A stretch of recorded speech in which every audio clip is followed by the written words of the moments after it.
Padahal relevansinya nggak ada. Itu malah yang seharusnya dicekal atau itu Jokowi gitu. Intinya mah begitulah. Jokowi yang kemungkinan kabur. Jokowi yang kemungkinan berlindung ke negara-negara yang lain. Mungkin yang punya potensial untuk itu Cina. Sedikit lagi ya soal pencekalan. Pencekalan itu berdasarkan surat dari Dirjen Imigrasi, ya, Kementerian Imigrasi dan Pemasyarakatan Republik Indonesia. Ada dasar-dasarnya, tapi intinya begini: menindaklanjuti surat keputusan Kepala Kepolisian Negara Republik Indonesia nomor sekian-sekian tanggal 10 Desember tentang pencegahan dalam perkara pidana yang terhitung tanggal 11 Desember 2025 sampai 11 Juni 2026.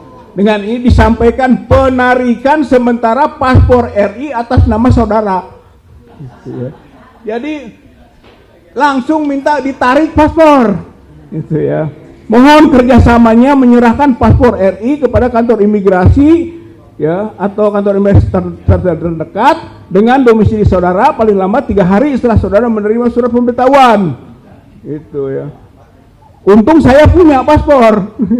Ada yang lebih untung tidak punya paspor.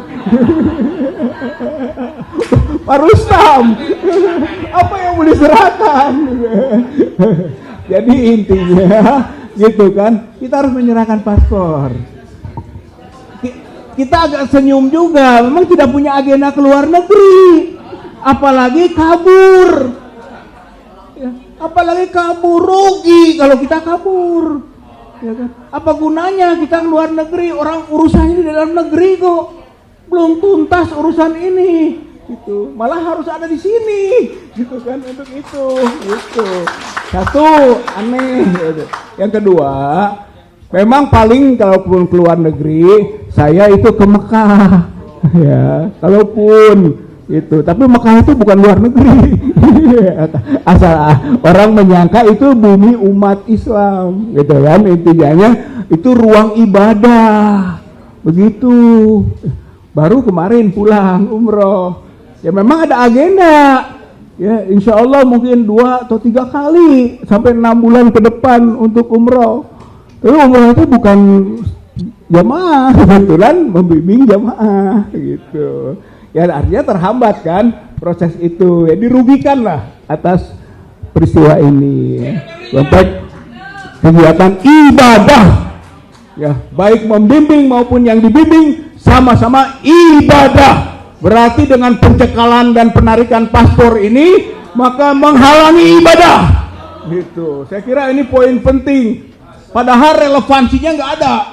Gitu. Malah yang seharusnya dicekal atau itu Jokowi gitu. Intinya mah begitulah. Jokowi yang kemungkinan kabur. Jokowi yang kemungkinan berlindung ke negara-negara yang lain. Mungkin yang punya potensial untuk itu Cina. Gitu. Jadi justru ia yang sebenarnya harus dicekal dan keluarganya cekal. Ambil paspornya. Jangan kita, tapi kita akan taat hukum. Gitu ya, insya Allah. Ya demikian ya Bapak Ibu yang saya hormati, bahwa proses pencekalan itu juga bagian dari gambaran tidak equality before the law, tidak ada kesamaan di depan hukum. Saya kira ini juga diskriminasi hukum, bagian dari proses kriminalisasi hukum terhadap beberapa warga negara Indonesia yang sedang mencari kebenaran tentang status ijazah Jokowi asli atau palsu, yang sampai sekarang diyakini ijazah Jokowi itu palsu. Terima kasih. Assalamualaikum warahmatullahi wabarakatuh. Saya tadi itu ingat Roy Suryo dan kawan-kawan, ternyata ini adalah kawan-kawannya gitu.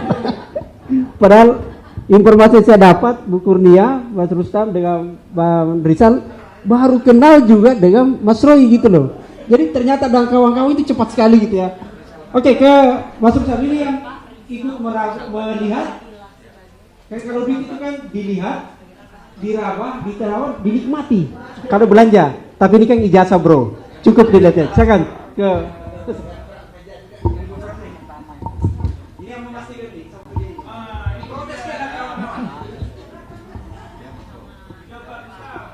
Oke, bismillahirrahmanirrahim. Assalamualaikum warahmatullahi wabarakatuh. Pada acara gelar perkara khusus kemarin, ini gara-gara Bang Rijal ngomong mau disita paspornya nih, jadi begitu. Karena nggak punya paspor gitu. Ini menghina sehina-hinanya ini, imigrasi sama saya nih.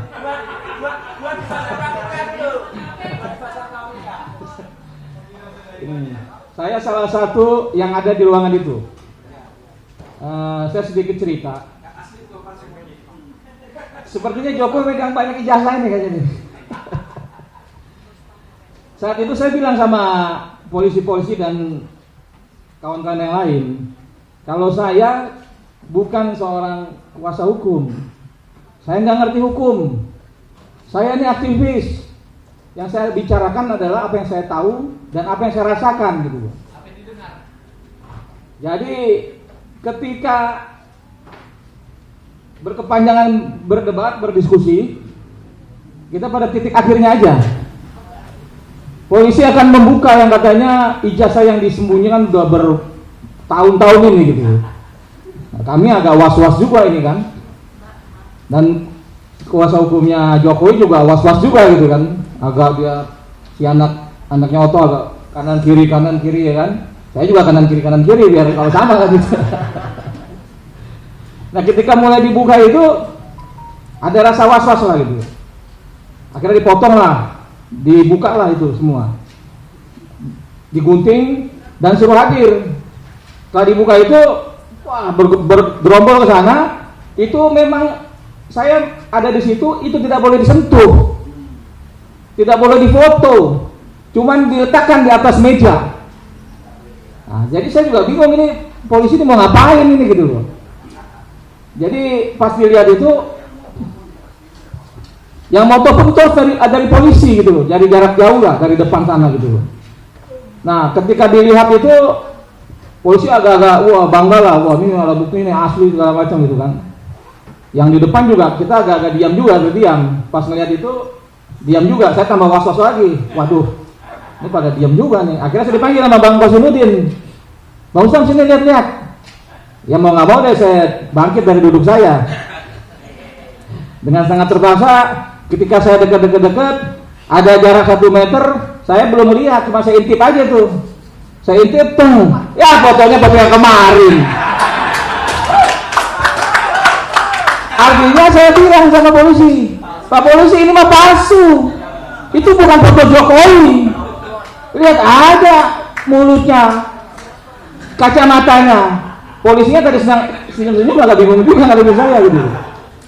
Saya tahu pelakunya, saya bilang. Nanti saya kasih tahu nomor teleponnya, saya bilang. Bapak catat nomor saya. Oh enggak, saya udah punya nomor Pak Ustam, saya bilang. Oh bagus, saya bilang. Jadi artinya apa yang dilakukan polisi kemarin itu cuma untuk membuktikan kalau dia telah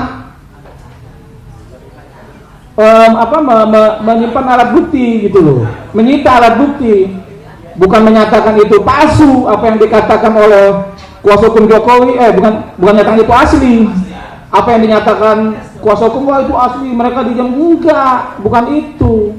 Orang saya setelah saya bilang palsu, saya balik lagi saya lihat yang mana embosnya, yang mana tulisan UGM-nya, hampir nggak kelihatan sama mata saya yang masih nggak pakai kacamata nih. Jadi tipis sekali antara ada dan nggak adanya itu gitu loh. Apalagi yang katanya logo-logo yang kecil-kecil itu, buru-buru mau embos, buru-buru mobil ada gitu loh. Dilihat aja nggak kelihatan gitu loh. Jadi saya menduga ini, waduh polisi bagaimana nih cara ilmunya gitu loh. Jadi jangan membohongi mata rakyat gitu loh. Rakyat itu punya mata nggak bisa dibohongin. Coba ditanya kepada orang-orang lain di luar sana, apa itu foto Jokowi dengan bibirnya yang tebal, dengan kacamatanya, dengan hidungnya, dengan kupingnya, pasti saya yakin sebagian besar bilang itu bukan Jokowi gitu loh.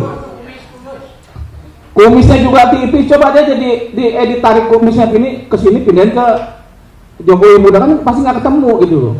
Jadi saya bilang Kalau itu memang saya yakini, makanya saya bilang ketika itu dibuka oleh polisi, saya meyakini itu palsu. Karena saya kan mencari, kalau palsu itu pasti ada pembuatnya. Saya ini mencari siapa pembuatnya.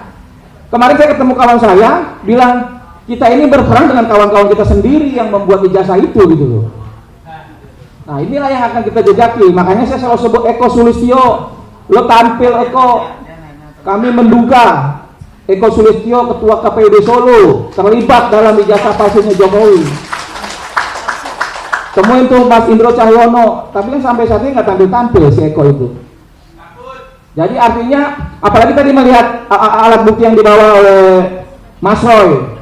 Setahu saya memang apa yang dia hadirkan di Bareskrim Mabes Polri itu fotokopi yang ada garis tengahnya, artinya dilipat. Nah, tapi kemarin itu mulus, tidak ada lipatan, dan terlihat memang lebih kayak baru gitu loh. Nah, fotonya juga tajam memang, kayaknya nggak ada itu tahun 80 kan pasti ada mulutnya tebal jadi tambah tebal lagi karena tintanya melebar kan gitu. Tapi ini enggak kan? Nah, kupingnya juga harusnya tambah panjang lagi karena melebar tintanya gitu, itu kan enggak. Jadi artinya dengan mata saya aja yang tidak mengerti soal analisa ini, itu mata telanjang gitu kan, itu saya yakin banget itu bukan foto Jokowi. Jadi tolong Pak Jokowi berkaca-kacalah di rumah gitu loh, di kamar mandi kah, di kamarnya kah, tolong berkaca, apa itu muka saya gitu loh. Tapi jangan dibandingkan dengan yang sekarang, pasti jauh berbeda. Yang sekarang ini kan ada botak Pak Jokowi, itu kan masih agak rambut belah tengah gitu. Jadi kalau menurut saya Jokowi berhentilah berbohong begitu gitu. Kita kan rakyat nggak bodoh gitu. Terus saya ini kan, saya juga punya foto masa kecil ya, apalagi SMA sampai sekarang. Saya punya identik itu, alis saya agak naik gitu kan, dari dulu sampai sekarang ya begini, iya kan? Terus juga saya punya hidung agak mancung ke dalam gitu loh. Dari dulu juga begini gitu loh. Tapi ketika saya lihat Pak Jokowi itu alisnya kok berubah, tambah turun kayak celurit ke bawah, agak aneh juga. Kalau perempuan mungkin berubah dari tebal dibikin kayak gitu. Bibirnya juga begitu. Bibir Pak Jokowi bagus, yang asli gitu loh. Tapi kok di foto itu tebal. Kalau perempuan ditebal-tebalin mungkin oke juga gitu loh. Artinya kan Jokowi ini kan laki-laki beneran gitu loh, nggak mungkin lah dia merubah itu untuk kelihatan lebih bagaimana gitu. Jadi saya menduga sekali sesuai dengan apa yang dikatakan analisa Mas Roy, Bang Rismon, Dr. Tifa, kalau itu bukan fotonya Jokowi. Artinya saya juga meyakini sekali kalau itu memang bukan fotonya Jokowi. Jadi nggak usah lari kemana-mana, kita lihat aja foto itu jelas kelihatan sekali gitu. Nah setelah itu foto SMA-nya juga dikasih lihat, tapi nggak ditaruh di meja, cuman ada aja dipegang. Ini foto SMA. Saya melihat antara foto SMA dengan foto kuliah itu juga berbeda. Foto SMA itu kayak mohon maaf, kayak